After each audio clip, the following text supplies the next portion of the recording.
আজকে বানাবো আমসত্ত্ব। তো এই আমগুলো দিয়ে আজ আমসত্ত্ব বানাবো। তো প্রথমে আমগুলোকে ভালো করে গ্রেট করে নিচ্ছি।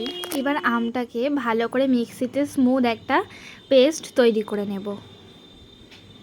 তো এখানে আমি আমটাকে ভালো করে গ্রেট করে নিচ্ছি মিক্সিতে। তো স্মুথ একটা ব্যাটার আমাদের রেডি হয়ে গিয়েছে। তো এবার আমরা এই পেস্টটাকে গ্যাসের ওপরে বসিয়ে দিয়েছি সামান্য একটু জল দিয়ে। তো এটা ফুটতে থাকবে। তো একটু ফোটা শুরু করলেই তারপরে এর মধ্যে দিয়ে নেবো চিনি, মানে যতটা মিষ্টির প্রয়োজন হবে ততটা চিনি দিয়ে নেবো। দিয়ে ভালো করে আবার ফোটাতে থাকবো যতক্ষণ না একটা ঘন ব্যাটার এটা পরিণত হচ্ছে, ততক্ষণ আমরা এটাকে ফুটিয়েই যাব। তো আমাদের এটা প্রায় অনেকটাই হয়ে এসেছে। যখন একটু আঠালো আঠালো হয়ে যাবে তখন এটা রেডি হয়ে যাবে। এই যে আমাদের এখানে কমপ্লিট এটা। এবার শোকাতে দেব।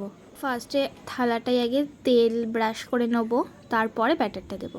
আমরা এখানে এই পেস্টটা দিয়ে দিচ্ছি, একটু মোটা করে দিতে হবে। তো আমসত্ত্ব বানানো খুবই সহজ, একদমই মানে কোনো খাটনি নেই। খুব সহজে আমসত্ত্ব বানানো যায়, আর দোকানের থেকে বাড়িরটা খেতেও টেস্টি হয়। তো আজকে সূর্যি মামার কোনো দেখাই নেই। এই কদিন প্রচণ্ড রোদ পড়েছিল, আর আজকে যেই আমসত্ত্বটা তৈরি করেছি আজকে আর রোদের বেলায় নেই।